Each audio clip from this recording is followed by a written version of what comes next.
xëy na wala Bassirou dafa nekk di seppi waa Pastef c'est ce qui lui a pris tout ce temps ñeneen jàpp ne dafa nekk di leen renforcer c'est pourquoi ça a pris du temps mais néanmoins lui il poursuit le cours normal de sa vie ndax vendredi ma nga woon fële ca Gambie en visite de travail démb seen nañu ko Ndiaganiao il n'est pas inquiet de son manque de gouvernement actuellement pour le moment. waaw moom nag ñun président bu dal xel lañ am. moom nag xelam dafa dal lool parce que yow réew mi amul benn liggéey actuellement ci côté gouvernement parce que ñan ñooy liggéey gouvernement baa ngi taxaw 10 jours tey mooy 11e jour amaguñu gouvernement dañ daan gis bu ñu tabee premier ministre rek dans les heures qui suivent sa nomination wa ilaa dañuy gis mu indi un nouveau gouvernement mais ñu gis cette fois-ci une situation inédite ci réew mi mosuñu dund situation bu mel ni 11 jours tey mooy 11e jour amuñu gouvernement président moom mi ngi voyager tranquillement dalal xelam en tout cas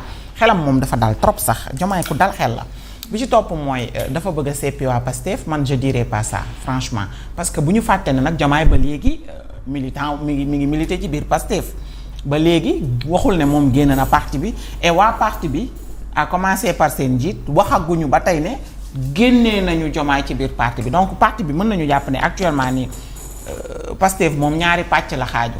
waaw mais loolu moom c'est pour le visuel rek Fatima mais ñëpp xam nañ ne nag Diomaye bu génnul physiquement itam génn na moralement. en tout cas ce qui est factuel mooy moom mu ngi ci biir parti bi ça moom c'est du factuel mënuñu ko dindi gouvernement bi nag peut-être Diomaye dafay segg peut-être d'accord pour indi ñu gouvernement boo xam ne dafay jublu automatiquement si les urgences de l'heure ci les préoccupations des Sénégalais ñu bàyyi nekkul ci loolu. waa Pastef fi ngeen fay gisaat genn wàll gi de moom nañu doon moom. waaw baax na. coupé na sama appétit bi de. waaw demal rek di nga moom kay. loolu kaani rek dem. man nal li moom. Pastef fa fay ñëwaat de. xaaral ma laal bëgg a jëg suur rek continuer mais kii coupé na sama appétit. jubalal rek. xam nga gis waa Pastef ou pas man ce que je demande parce que bu ñu fàtte ne Pastef moo yor nguur gi nag de fii ñu ne nii. dëgg yàlla ñoom ñoo fi nekk parce que suñu président de la République Pastef la bokk di. suñu premier ministre bii bu ci bokkul it soriwu ko de est-ce que bokku ci sax. moo ci waxoon na ca yu rëy de. waaw mi ngi moom suñu président de l'Assemblée nationale mooy njiital Pastef di. Pastef a yor réew mi kon bu Pastef nekkee ci gouvernement bi lu war la. mais nañu tegal gouvernement boo xam ne ngir yàlla ak yonent bi xiiroo bee ŋaayoo bi ak prise de position yeeg dafay jeex quoi ñu jublu ci li nga xamante ne moo taxoon. askanu Sénégal am si ñoom confiance li taxoon ñu am si ñoom confiance ba tabb leen li laay war a sóoli nañ ci jublu.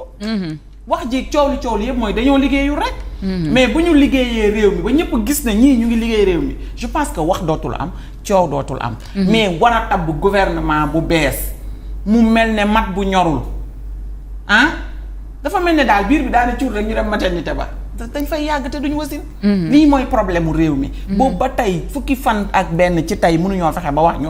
kii mooy kaa ñu tàmbale liggéey ak fi réew mi toll ñu war a fay ay bor ñu ngi ci dinañ ci ñëw léegi si ponk yi ñuy waxtaanee la bokk ak yeneen président moom ànd ak xelam mu dal di voyager nu mu ko neexee il ne se soucie pas de ce qui se passe actuellement ci réew mi dégg naa sax ñu bokk ci ñoom naan moom lii mooy la preuve que ni moom mënul dafa tële mais bu ñu fàtte ne wax naa ko léegi Pastef moo ne ci nguur gi fii bu tële amee rek Pastef moo tële ñoom lañ jox ñoom lañ jox lépp toutes les cartes ñoom ñoo ko yor actuellement. ñoom ñoo war a doxal nit ñi xam ne ñi ngi doxal buñ doxalul ñoom ñoo doxalul kon buñ jàddee à côté ñoom ñoo jàdd à côté bu ñu fàtte loolu donc li ñuy bëgg a jël tout le temps di ko teg ci ndoddu Diomaye tout le temps ba ko yen bi. man loolu laa mënul accepter. nañu xam ne ñoom waa Pastef la bu tële amee ñoo tële. bu lajj amee ñoo lajj. et jusqu'en 2029 ba élection présidentielle di amaat ci réew mi ñooma.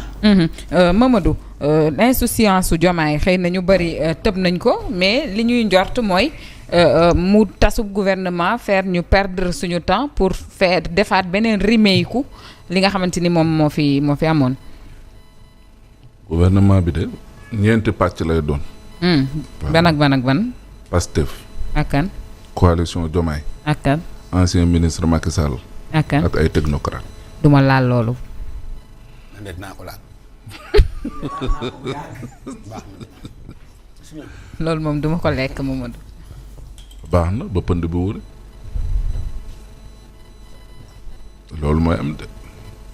waaw mais kon pourquoi on a dissous non parce que 24 lañu xam woon 25 dañuy renforcer. 6 ou 7 vont rester le reste ñu pousse leen. dafa dem dans la logique de wàññi. Oui, les ministres pastefiens dans le gouvernement. Il va mettre des gens de la coalition Diomaye, il va mettre des anciens ministres, plus des technocrates yu bees. pour ñu mën a nekk ab gouvernement buy doxal pour équilibrer la. ouais. pàcc réew mi la gouvernement d'union nationale. Ouais, d'action gouvernementale très rapide. mais est-ce qu'on aura les hommes qu'il faut à la place qu'il faut aussi Mamadou. parce que loolu tam moo ëpp solo. certains ñi nga xam ne surtout sax problème bi mooy ñi nga xam ne seen département dafa am problème fu ñoo fa nar a desaat. surtout.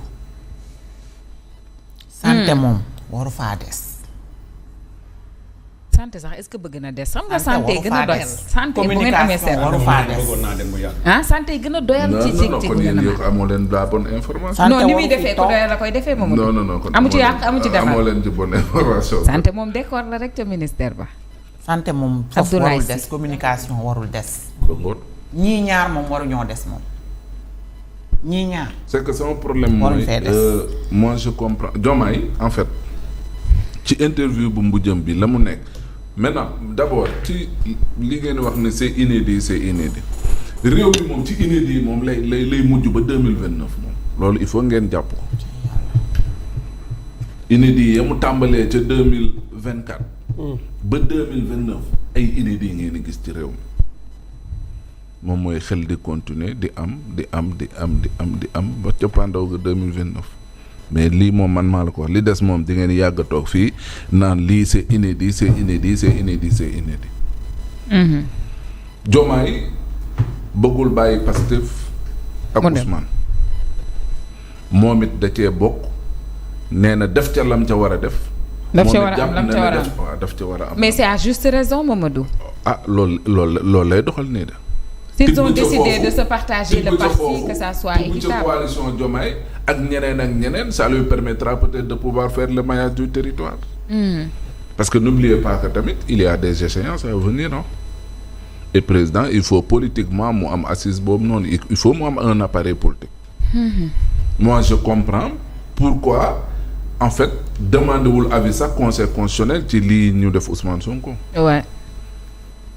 parce que bu ci demander avis conseil dina ko rejeter te bu ko conseil rejeter saa waaye bu dindee Ousmane fii nii dañuy bañantu ci tas assemblée bi la jëm et day jàpp élection. bu jàppee élection il sera obligé mu dem à des élections mais est-ce qu'il faut aller à des élections yoo xam ne c'est pour avoir la même reconfiguration où l'opposition ñoo lay ëpp doole. Peut-être il faudra jouer avec le temps. La carte de la stabilité jeux yi di ñëw partenaires yi ñu jubóol ainsi de suite ba décembre nga tas ko tu as 6 mois jàppaat ay élection couplé ko tu as encore 6 mois tu as 1 an pour te préparer. C'est plus réfléchi. Ouais bu doon maay moom it noonu laay def aussi mais waxuma ne looloo war a am parce que yoon tamit